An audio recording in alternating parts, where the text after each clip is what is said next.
प्रिय मित्रों, सादर नमस्कार। मैं आज नारियल फल की उत्पत्ति कैसे हुई, नारियल के पेड़ का जन्म कैसे हुआ, इसी विषय पर पौराणिक कथा आप सबों के बीच प्रस्तुत कर रहा हूँ। आशा है कि यह प्राचीन कथा आप सभी मित्रों को अच्छी लगेगी।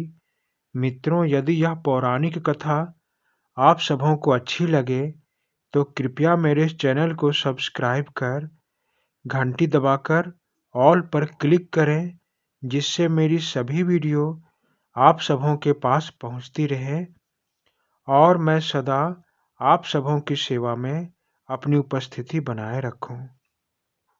मित्रों, नारियल फल से हम सभी भली भांति परिचित हैं। हम सभी जानते हैं कि नारियल ऊपर से कड़क और भीतर से कोमल होता है।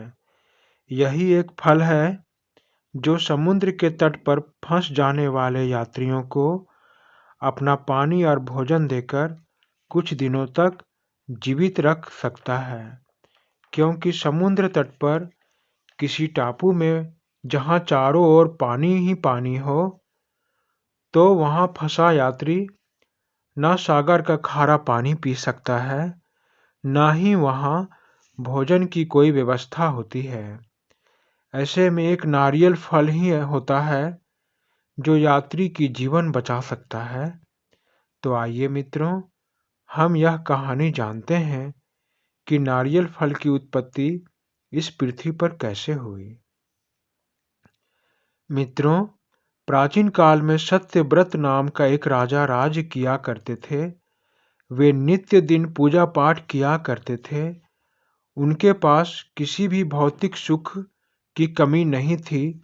वे धन दौलत से लेकर हर प्रकार के सुखों से परिपूर्ण थे, लेकिन इन सब के अलावे राजा की एक अभिलाषा थी जिसे वे पूरा करना चाहते थे।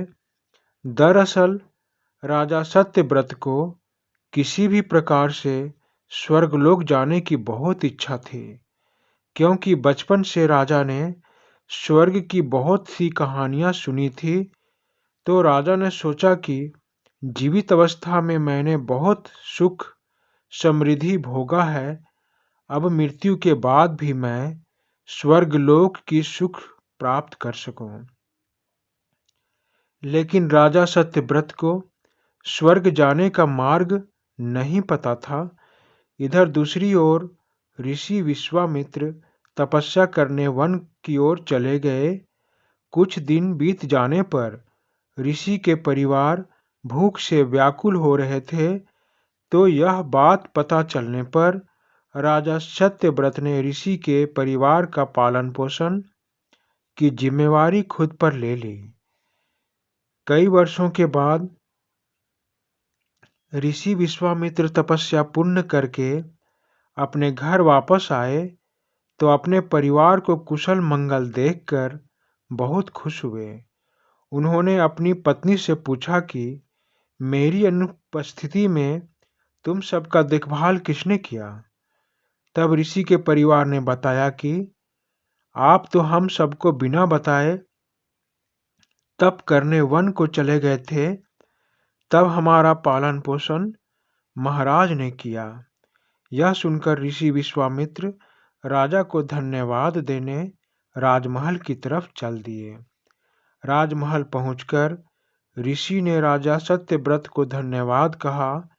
फिर राजा से यह कहा कि महाराज, मैं आप पर बहुत प्रसन्न हूँ। मैं आपको वरदान पूरा करने का वचन देता हूँ। मांगो, तुम क्या चाहते हो। यह बात सुनकर जैसे राजा को सुनहरा अवसर मिल गया।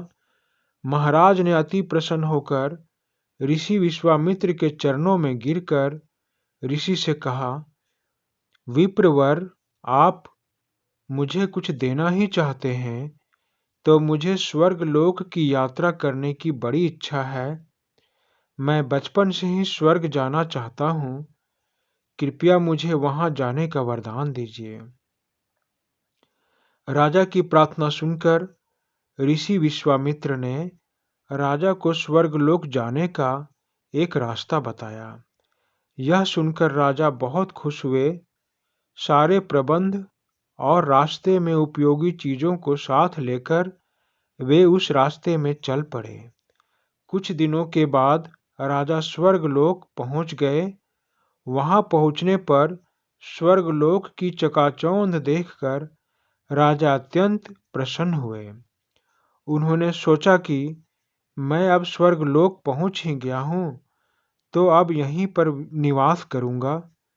मेरा राजमहल तो यहाँ के इंद्र के राजमहल के सामने कुछ भी नहीं। इतना सोचकर राजा जैसे ही स्वर्गलोक के द्वार पर पहुंचे, वहां इंद्र महल के सिपाही राजा सत्यव्रत को बंदी बनाकर इंद्र के सामने लाए। स्वर्ग के राजा इंद्र ने धरती के राजा सत्यव्रत से पूछा, आप कौन हैं और यहाँ कैसे आए हैं? राजा सत्यव्रत ने कहा, मैं पृथ्वी के एक राज्य का राजा सत्यव्रत हूँ। मैं आज से यहीं रहना चाहता हूँ। ऐसा चमत्कारी महल मैंने आज तक नहीं देखा।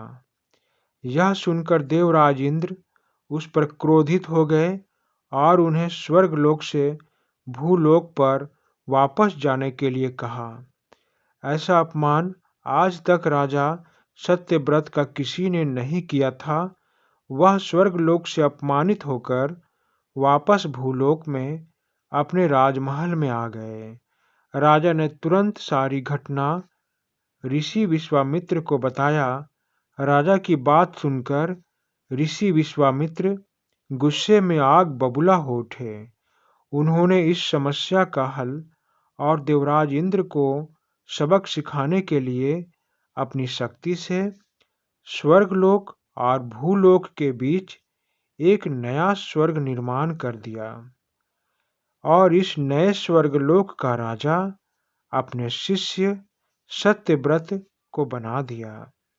इस नए स्वर्गलोक में राजा सत्यव्रत अपनी प्रजा सहित आनंद से रहने लगा। देवराज इंद्र भी ऋषि विश्वामित्र के क्रोधित हो जाने से डरते थे, इसीलिए इंद्र नए स्वर्गलोक का विरोध नहीं करते थे। परंतु ऋषि विश्वामित्र को हर पल एक चिंता सताए जा रही थी कि पृथ्वी के गुरुत्व बल से कहीं राजा भूलोक में न गिर जाए।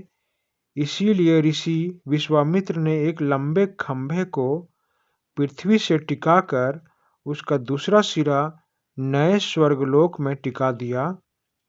कुछ समय के बाद राजा सत्यव्रत की मृत्यु हो गई और उसका सिर उस लंबे खंभे के ऊपर जा पड़ा। यह सब देखकर ऋषि विश्वामित्र ने नए स्वर्ग की रचना को समाप्त कर दिया। वहां रहने वाले राजा की जनता को वापस पृथ्वी पर ले आए।